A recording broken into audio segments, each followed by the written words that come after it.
What does it take to make workshops work? And how can we facilitate collaboration that sticks and leads to results?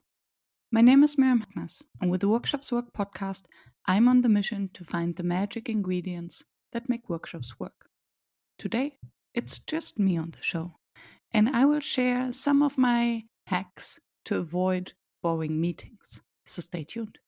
And by the way, if you don't have pen and paper at hand to take your own notes, why don't you visit workshops.work and download my free one-page summary? And now, enjoy the show.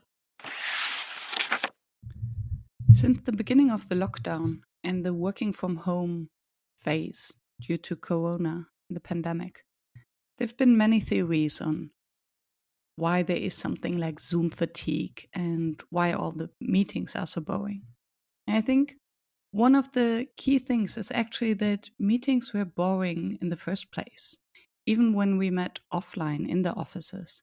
But it didn't seem to be so painful to sit in boring meetings because, let's be honest, our opportunity costs to sit in a boring meeting were far less. If I can choose whether I sit in the office and work behind my desk and behind my screen, or I sit in the meeting, well, the difference is not so high. If suddenly I have the choice between sitting in a boring meeting behind my screen at home, or sitting on the couch and reading a book, or working in my own pace on whatever I have to do, that's a different story. So I think to have engaged online meetings does take a little bit more effort just because the stakes are higher. So, but don't blame just the online meeting because maybe your meetings were boring in the first place. But now, Corona and the working from home is just working as an amplifier and shows what is really wrong. So let's start with the beginning. So, the beginning of a meeting, of an online meeting, is the most important. You are setting the tone. And one thing that we are very often neglecting is that we don't know what happened to our participants before they joined the call. So very often we forget that we need to plan a little bit of break between two calls. So if we have back-on-back meetings, maybe we just hung up the phone, we just turned off our Zoom camera from one meeting, and up the next meeting starts already. And then the host of the new meeting expects us to be full there, totally focused and engaged and ready to jump on whatever topic comes up. But to be honest, most of the case we are not. Our brain hasn't even realized that we're in a different meeting in a different space because physically we haven't moved. We just switched one meeting off and one meeting on, but our brain still thinks that we're in the same room. So mentally we are not prepared yet. So to make sure that those people who are in the call can mentally and emotionally and intellectually really engage with whatever topics you want them to engage with, allow them to slow down first, to then speed up. Be mindful what might have happened to the participants before they joined the call. So one easy way to do that, which works wonder, and everyone will love you for that, promise. So when you start, allow everyone 2 minutes to just download whatever they have on the mind right now. So allow them or ask them to turn the camera off, to take a piece of paper, take 2 minutes to just write down everything that's on their mind that could disturb them during the meeting, that could distract them, and everything that they don't want to forget. Ask them then to fold the paper and to put it aside. Once they're done, they turn the camera back on and you will see the relief on their faces because now they know, okay, now I can fully focus on whatever is coming up. As a next step, do a check-in. You might have heard of the check-in and you might think that this is woo-woo, but actually it's not. It's not about sitting in a circle and being happy to be together.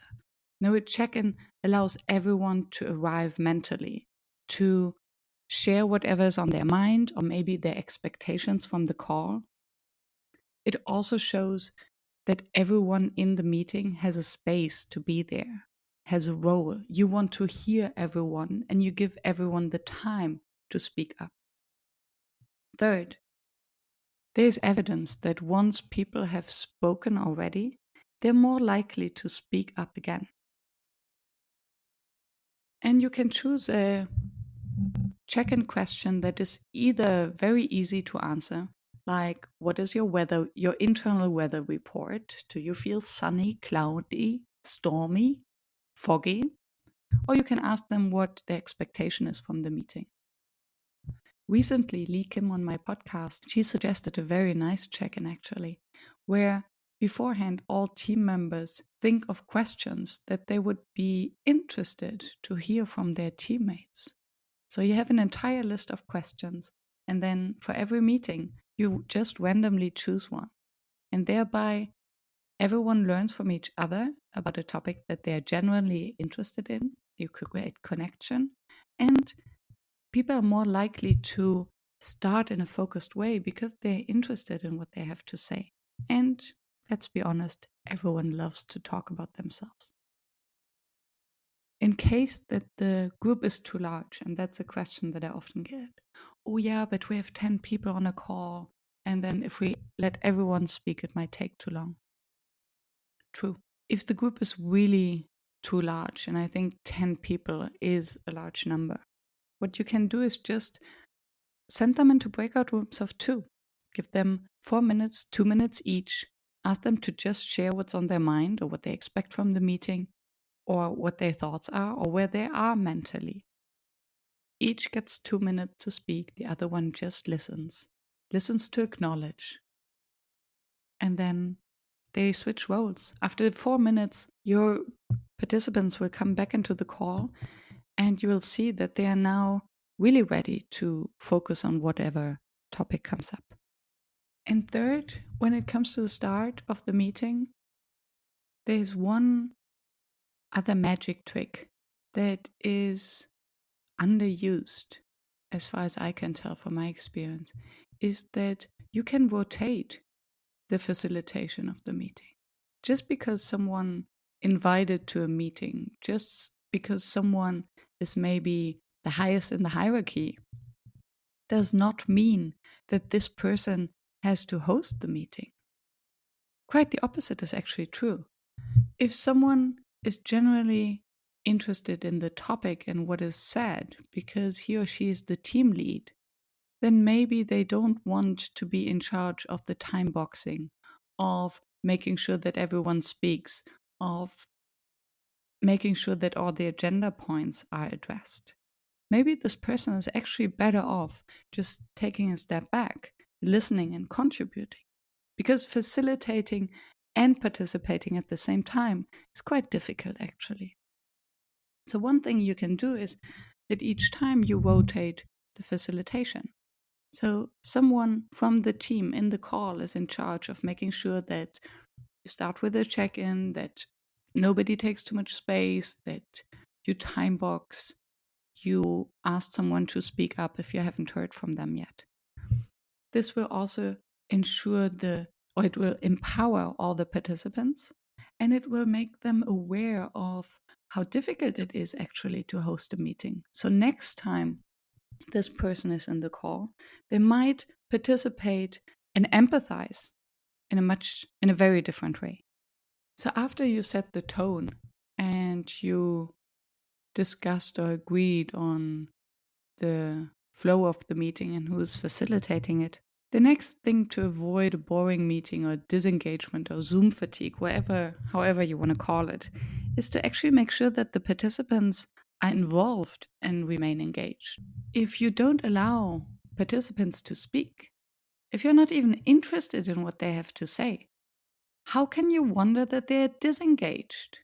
If I know that I won't be even asked to participate, it's so easy for me to zone out, to check my emails, to write a message here and there, or to just check whatever comes up in the tab next to the meeting, right?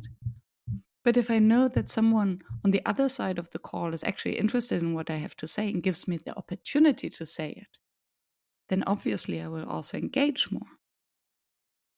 So the first thing to make sure that people are actually engaged in a meeting is that they have a role there and that they have potentially something to say. Because let's be honest, if there's only one person who speaks in a meeting, it's not a meeting, it's an email. And everyone will be disengaged, and it's actually a lack of respect to everyone's time.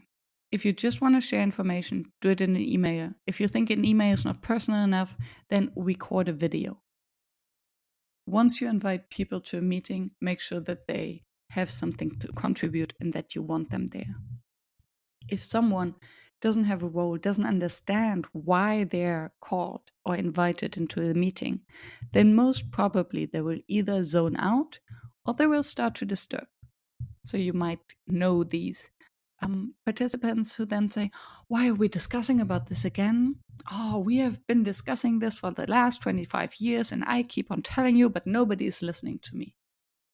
Of course, if this person doesn't have a clear role, maybe you didn't want to have this person in the call anyway in the first place. This is what makes them disturb the meeting, because they are not supposed to be there in the first place. So if you're clear about the purpose and about the role of everyone, communicate it and be very strict on that.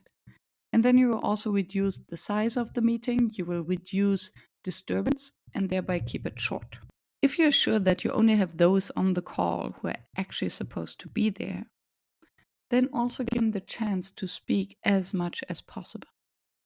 An easy way to do that is to use breakout rooms to the fullest. It might sound silly, but actually the beauty of breakout groups is that it's something that you cannot do in the physical world.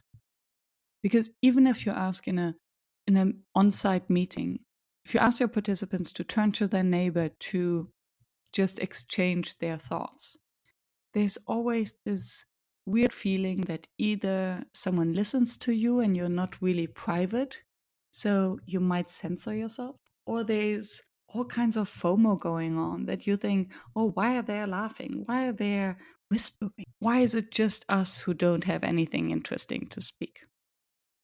But in a breakout room, you don't see, you don't hear the others, so you're fully focused on whoever is there with you. And if you ask your participants to go into breakout rooms to just quickly exchange their thoughts on the next topic, then you can make sure that they are mentally ready to actually participate in the topic. Also, they get a little bit of a reality check of what their peer thinks about it, and they will be more likely to contribute something meaningful once they're coming back to share with the group. Also, this previous breakout group before actually inviting participants to speak also helps those who tend to take too much space in a meeting to be more mindful about the words, because you can simply avoid giving them a stage to speak too long. So instead, to ask them, what is your opinion? You can ask them to summarize what has been said in the breakout group.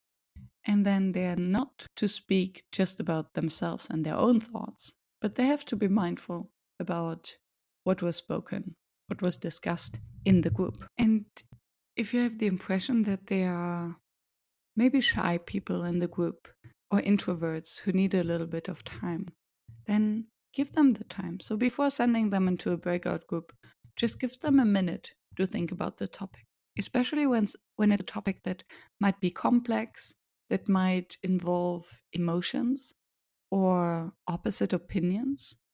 Start with just a minute of thinking time. Make up your mind. What are the pros? What are the cons? What is your own opinion? Then send them into breakout rooms, small groups, maybe 2 or 3 people, to just exchange, and then come back and discuss at the plenary. You will definitely realize the difference, because suddenly people want to share, they engage, and they're curious what others have to say about that. And third, you can also vary the degree of participation. So you can spice up the meeting by just saying, okay, once you spoke, why don't you nominate the next to speak? Or everyone puts a sticky note in front of their camera, and once they spoke, they reveal the camera. so that at the end you see exactly who has spoken already and who hasn't. And it makes sure that everyone takes a turn and that you hear and see everyone. Hi, this is Andrew. I'm a facilitator and head of customer success at Session Lab, the dynamic workshop planner tool. More than 30,000 facilitators, trainers, and coaches use our workshop planner tool and save time and effort in the design process. So, how do they do it? Our drag and drop agenda builder makes it easy to transform your ideas into high quality workshops, and the timing of your agenda automatically updates when you make changes. You can collaborate in real time with your colleagues and easily share professional looking printouts with your clients. And if you need inspiration, you can check out our library of more than 500 activities and exercises and simply drag the ones you need right into your workshop agenda. So check out Session Lab to save time and effort in your workshop design process. And now get your first 2 months of Session Lab Pro absolutely free at sessionlab.com/workshopswork. Also, when we are meeting, independent of how difficult the topic is or how emotional it can become, be aware that, especially in these times where we are all working from home, a meeting is about the meeting, yes, but it's also about bonding, it's about connection, it's about being together, and this needs time and acknowledgement. So maybe it's also about venting. So using the breakout rooms for not only sharing information, but also sharing just being human together, giving participants the time to exchange with a colleague, to find this humanness, to share how they are doing and how they are coping with a certain situation, really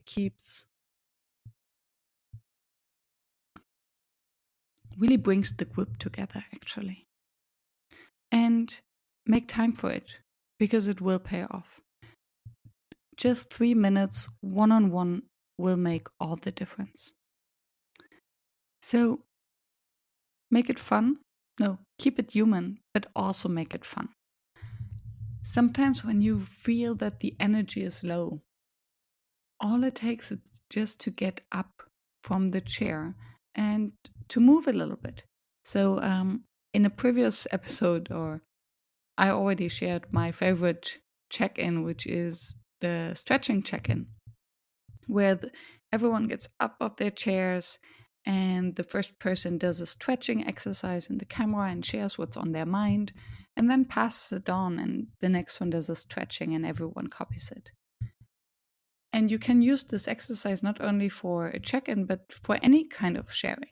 So when you have the impression that the energy is low and people are not engaged, ask them to get up, and you can speak while stretching.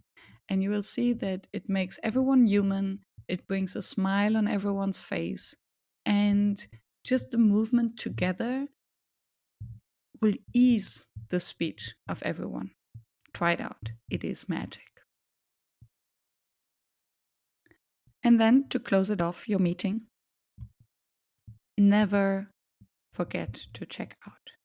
Even if it's just a quick one. And it's simply because we don't like to finish on housekeeping. And we don't like to finish in the open. When we open a meeting or we start a meeting mindfully, we also want to bring it to closure. So give everyone the opportunity to maybe let them share one thing that they take away, what was most valuable for them, what was surprising, what is the next thing that they're going to do after the meeting, what was relevant for them, or simply reflect on the quality of the meeting, especially when you decide that you will significantly change the way you meet online because you realize that your teams are disengaged or zoning out. Then take the time at the end for the last 5 minutes for everyone to share their reflection on the meeting. What was good? What can be improved for the next time? And make sure that there is no discussion about it and that there is no comments and that everyone has the time and the space to speak.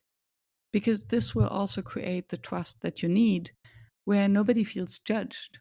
Everyone has an opinion, everyone has perception of what was happening, and the host of the meeting or the person who will facilitate it for the next time will then learn from every meeting what they can improve for the next time.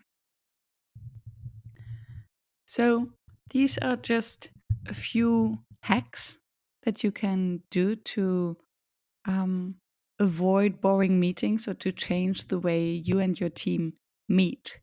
So just to recap, set the tone from the beginning. Be mindful what has happened before participant joined. So give them time to download whatever in their mind. Give them time to check in, and the check-in means to land mentally and to be present and to be aware that every voice counts. And make sure that participants are involved and remain engaged by making sure that they can use their voice as often as they can.